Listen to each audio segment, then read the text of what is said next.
Quand je disais qu'on allait faire exploser Zora, je pensais pas qu'on allait vraiment le faire. Il s'est passé des choses complètement improbables suite au mint hier soir et on va en discuter maintenant. Première chose, le lancement a marché tip top, on a effectivement le petit NFT avec le GIF et quand tu vas venir le minter, tu vas venir le minter gratuitement. Les frais de gaz étaient pas trop méchants au lancement, là on avait effectivement des mints à 2 cents, mais un petit peu plus tard dans la soirée ça a augmenté et on était plutôt vers les 4-5 cents pour minter. On a minté plus de 3500 NFT avec 533 adresses uniques. Alors ça veut pas forcément dire 500 personnes parce que certains ont plusieurs wallets, mais c'est un chiffre que je trouve vraiment très impressionnant. Et l'objectif de ranker numéro 1 sur Mintfun sur les 6 dernières heures dans la catégorie free, et ben on l'a atteint. Avec un pic à près de 1600 mints par heure, c'est complètement délirant comme stat. Un énorme merci à toutes les personnes qui ont participé, c'était vraiment trop cool comme événement. Cependant, quelques minutes après ce screenshot, il s'est passé quelque chose que je n'avais pas du tout anticipé. J'avais fait un F5 et j'ai regardé pour trouver la collection à nouveau dans le leaderboard, et impossible de la trouver. J'ai donc demandé à tout le monde si j'étais le seul, si c'était moi qui déconnais, etc.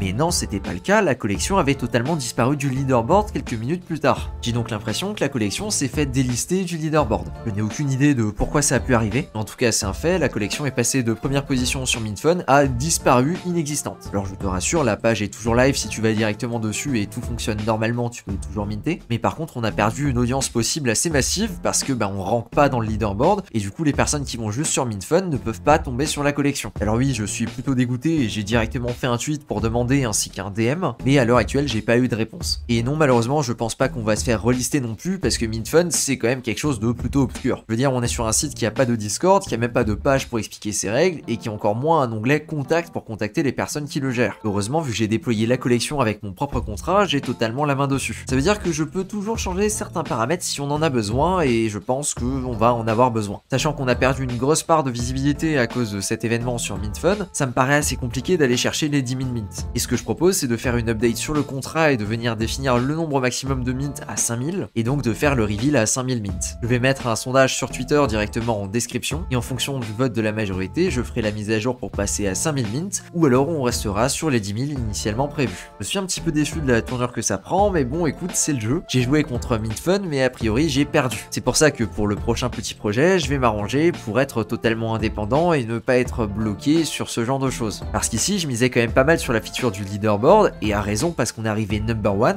et donc on aurait pu onboarder une quantité folle de personnes qui auraient découvert le mage à travers la petite collection. Mais bon, ça c'est pas fait, donc voilà, on est dans cette situation-là, et je te propose un vote sur Twitter pour décider. Au début, je voulais même organiser ça sur Snapchat pour que les personnes qui ont des NFT puissent voter, mais Snapchat est pas encore disponible sur Zora, donc malheureusement, je vais pas pouvoir le faire de cette façon-là. Donc directement le lien en description pour voter si oui ou non on garde les 10 000 mints. Dans tous les cas, la collection ne bougera pas et moi j'aurai juste 2 transactions à faire pour modifier les paramètres. Voilà, c'est tout ce que j'ai à dire pour le moment sur le mint d'hier. Aussi, on a une petite update sur l'airdrop de Celestia qui devait initialement tomber aujourd'hui. Je viens de voir que Celestia vient de tweeter que l'airdrop allait être décalé à demain 10h du matin. Demain, c'est-à-dire le mercredi 18. De mon côté, j'ai pris mes dispositions avec un petit peu d'Atom et d'Osmo pour directement pouvoir vendre l'airdrop au moment là où il sortira. C'est d'ailleurs ma stratégie ici, celui-ci je n'ai pas prévu de le tenir. Et d'ailleurs, je suis pas sûr que ça passera directement par l'interface de Kepler, il faudra peut-être directement passer par le site. Pour le coup, ça va fonctionner comme un DEX classique qu'on va pouvoir utiliser avec MetaMask, sauf qu'ici on utilisera Kepler. Merci à toi de ton attention et sur ce, je te dis à plus pour une prochaine vidéo.